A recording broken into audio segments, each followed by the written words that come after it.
YouTube, what is going on? It's the Narrow Top 23. I'm back with another video. Before we get into the video, YouTube, I need you to hit the like, comment, and subscribe button. Turn on that post notification bell while you at it. Today, we got from star player to prime suspect the case of Tyquan Knox. Let's get straight into it. See what it's talking about. Welcome to Hood Politics. In this episode, I will be discussing the case of Tyquan Knox. The facts of the case are as follows.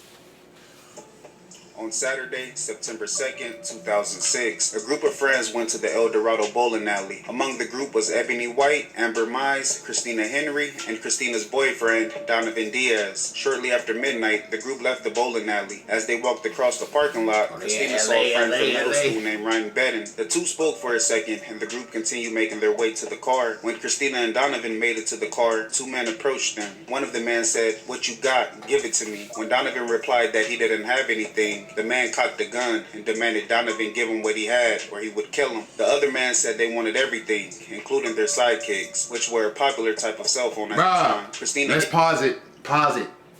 That was probably the littest fucking phone, bro. Nigga, when I tell you, bro, that phone was so lit, nigga. Come on, bro. If you had one, bro, you knew, bro. If you had one, you knew, bro. The man her cell phone, while the other man took Donovan's wallet and gold Rolex chain. The two men then walked to where Ryan was standing. While the group was in the car, Ebony said, "My biggest concern when I was thinking of getting Botox Cosmetic was losing my expression." So they walking out, they got robbed. Tyquan, in reference to the robber that cocked the gun. She went on to say that she recognized them because they attended Crenshaw High School together, and Tyquan and her boyfriend were on the school's football team. Tyquan Knox was a star player at Crenshaw. He was being looked at by multiple universities, including Oregon, Fresno, and San Jose State, and he had received scholarship offers from Washington and Arizona, but he had his heart set on UCLA and made it known that he was waiting on them to send him an offer letter, but things didn't quite pan out. It's reported that during a homecoming game in late 2005, Tyquan got into an argument with an ex-girlfriend. As he walked away, she began following him, and moments later, he turned around and hit her in the face. The incident took place in front of numerous students and school officials. He was then kicked off the football team and transferred to Narbonne High School in Harbor City. He later transferred back to Crenshaw, but missed the remainder of the football season, including the playoffs. The university stopped calling, and the offer letter stopped arriving. Tyquan graduated a few months later and enrolled in East Los Angeles Community College and joined its football team in hopes of regaining the attention of the university scouts. The morning of the robbery, Christina's mother, Pamela Lark, took Christina and Donovan to the police station to report the robbery. Christina named Tyquan as the robber. An LAPD detective named Thomas Vetrano was assigned to the case. A couple of days later, Christina identified Tyquan from a photographic lineup, as did Ebony, Amber, and Donovan. A couple of weeks later, Tyquan's mother, Carla, called Christina's cell phone. Christina was unsure how she got her number and put the call on speaker so that Pamela could hear. Carla told them that she wasn't trying to harass Christina. She was just trying to figure out why the police were looking for her son and how much would it cost to make it go away. Pamela then asked Carla, which she still asked such a question, if Tyquan killed Christina. Christina became scared and called Vetrano. She told him that she felt threatened. Vetrano made a note of the call. A couple of weeks later, Carla called Christina a second time. A few hours after that, she called a third time and put Tyquan on the phone. Tyquan told Pamela that he didn't do it. Pamela replied, "Sweetie, if you didn't do it, then you don't have anything to worry about because Christina wouldn't lie on you." Christina reported the additional cost of Vetrano. Pamela and Christina asked if they could be moved to another location due to safety concerns. They were told relocation funds could be provided to them if they found another place to live. Pamela and Christina searched for another apartment, but had trouble finding one that they could afford. 1 month after the robbery, Tyquan pawned a gold Rolex chain 3 times. The first time was on October 9th, 2006, and he picked it up the same day. The second time was on November 14th for $500, and he picked it up the following month. The third time was on January 3rd, 2007 for $500. Carla attempted to pick up the chain, but the pawn shop owner refused to give it to her because the chain had a police hold on it. The police hold was inadvertently released, and the pawn shop owner melted the chain down. Investigators failed to get a picture of the chain to confirm if it belonged to Donovan. On October 12th, 2006, Tyquan Knox was formally charged with 2 counts of robbery. That same day, Ryan messaged Christina and asked her about the investigation. He went on to say that Taekwon didn't rob her. It was Shady Blue and Tiny Tony from the Rolling 40s Cribs. Christina told Vetrano about the message. Taekwon was arrested, but soon after was released on $210,000 bail. Shortly afterwards, Christina received a subpoena to appear at a preliminary hearing regarding the robbery. Although she was afraid to go, Pamela insisted that she went. Pamela drove Christina and Donovan to the preliminary hearing that December. While at the courthouse, Christina saw Taekwon and his girlfriend, Kira Deschelle. However, the hearing was continued to January 8th, 2007. A couple of weeks after the canceled hearing, Kira went to the coffee shop where Christina worked. Kira ordered a drink and stared at Christina. Christina told Vetrano about the incident and said she wouldn't go to court. Vetrano told her that she could go to jail if she didn't appear. Pamela also told Christina that she had to go to court. Donovan also began feeling scared. On January 2nd, his high school friend Sequoia told him he better watch his back because the court date was coming up.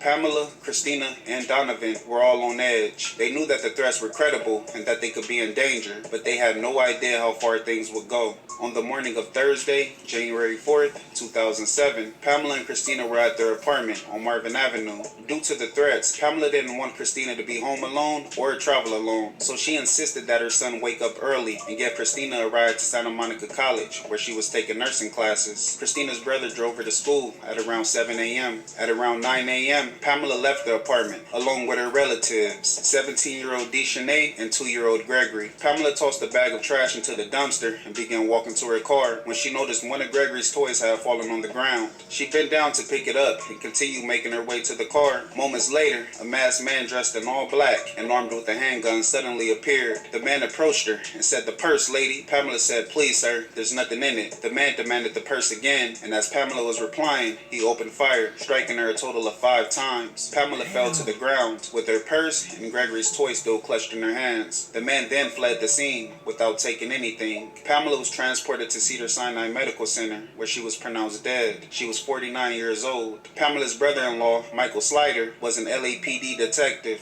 Once he learned about the shooting, he raced to Pamela's apartment. Michael told a lieutenant at the scene that he knew who did this, Taekwon Knox. Investigators canvassed the neighborhood and found 2 women who had noticed a black woman sitting behind the wheel of a Chevy Impala about a block away from Pamela's apartment. The Impala looked new and still had dealership plates. The car caught their attention because it was double parked on the wrong side of the street. Shortly after the shooting, they saw a man dressed in all black jog up the street towards the car. The Impala then sped away. Detectives traced the car to a dealership in Hawthorne. They pulled sales records for recently purchased Impalas. One of the customers was Taekwon. Investigators then put Taekwon's family home under surveillance. Later that afternoon, he arrived at the home with a friend and went inside and was arrested as he tried to leave. A few miles away, a separate group of officers arrested Kiara. Officers took her into custody as she tried to drive away from her family's home in an Impala with dealership plates. Kiara was transported to the Wilshire Division Police Station and questioned about the shooting. She told investigators that she woke up early for a doctor's appointment. She went on to say that Taekwon lent her the Impala and that she left the house. An acquaintance who she knew as Justin, or by his gang name, Rampage, approached the car. He asked her for a ride.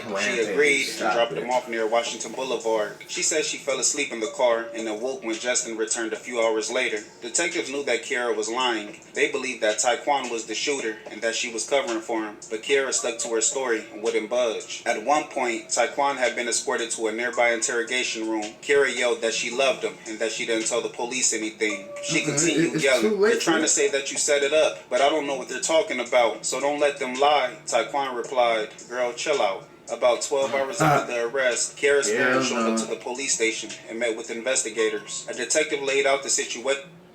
The best part about Russell Stover's Why would you sugar-free be candies. yelling in the No sugar, interrogation great room? taste. Calm your Guaranteed. ass down. Could you pick up an agility ladder for my daughter? I got you. I think she's going pro at basketball. Thank you. We got 2 days going right now. So what you think's the next step?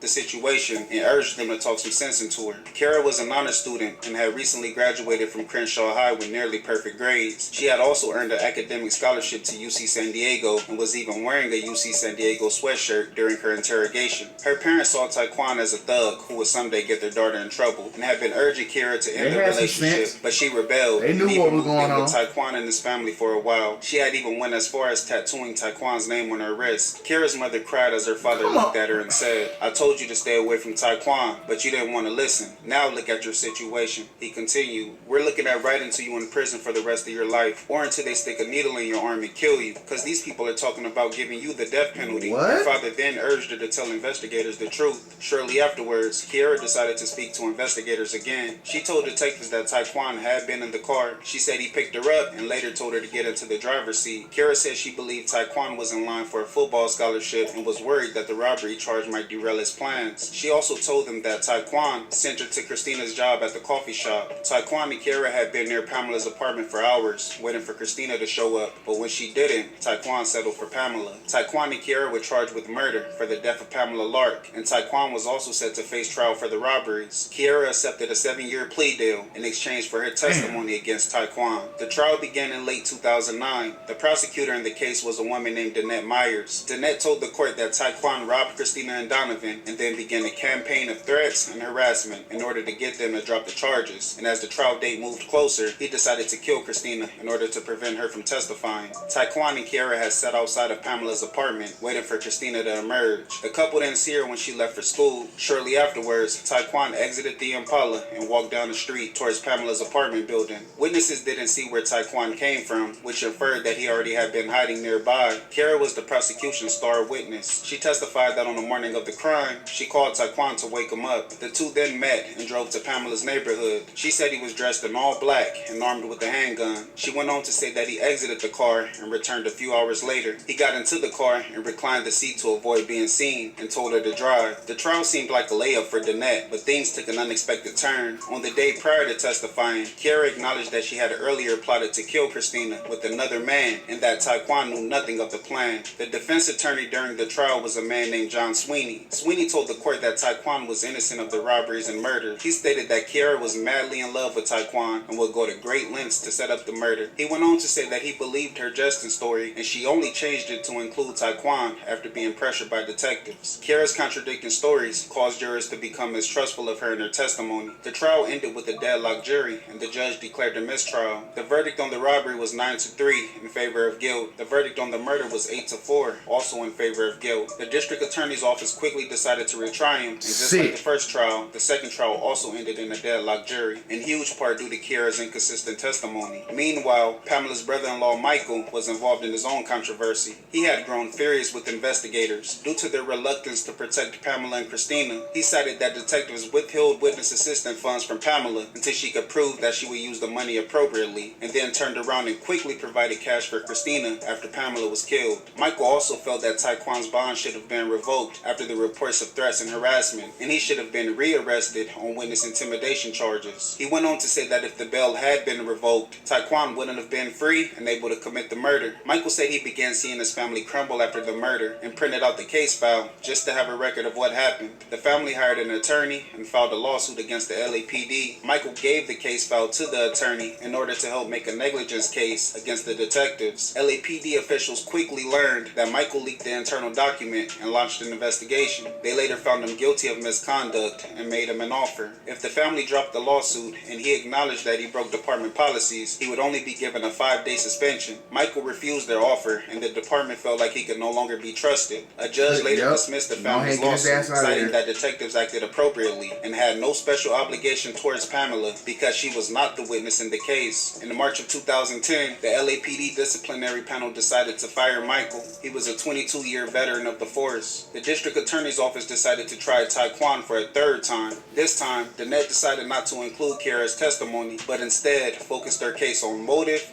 means, and cell phone records, which showed that Taekwon was near Pamela's apartment during the time of the murder. The defense attorney during the third trial was a woman named Angela Powell. Angela told the court that there was no real evidence against Taekwon. She stated that the victims of the robbery at the bowling alley all had contradicting stories. Ebony only saw one robber. Meanwhile, Donovan said 2 people were with Taekwon during the robbery. Angela also pointed out how witnesses at the scene of the murder only saw a man dressed in all black, and one witness was unsure if he actually entered the Impala.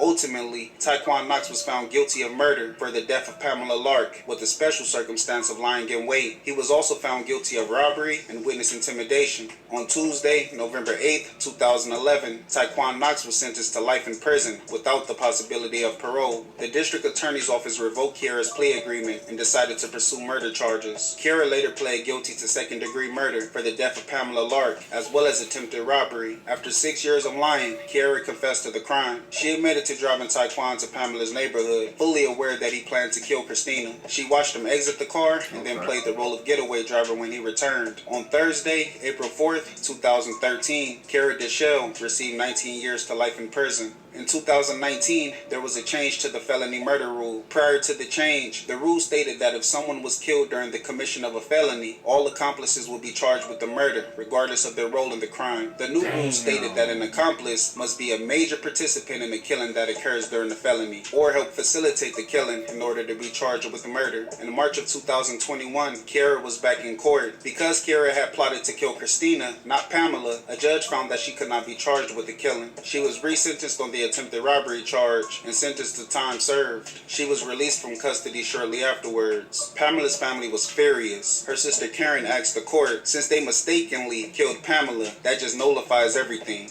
She is just as guilty as the man who pulled the trigger. Kiera went on to co-found an organization called Afterlife Initiative, along with their brother Keith, who had also been recently released from prison. In 2007, at the age of 19, Keith was riding in a friend's car and opened fire on 2 women traveling in another car. Keith was found guilty of attempted murder, as well as gun and gang enhancement charges. He was also found guilty of possession of a controlled substance for sale. Keith was sentenced to 30 years in prison, but had his sentence commuted by Governor Newsom after serving 13 years. The mission of Kiera and Keith's organization is to help those being released from incarceration transition back into society by offering them counseling, housing, education, and employment opportunities. They also perform community outreach in hopes of helping those who are at risk of being incarcerated.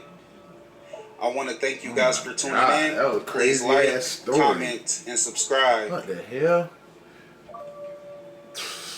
And God bless everybody who was involved. Just family of the death and everybody. It just be so much, bro. Like, it's just a whole lot of crazy ass shit that be going on. But you too, man. If you like the video, leave me a like. If you rock with the channel, leave me a like. Matter of fact, just leave me a like, man. Subscribe, comment.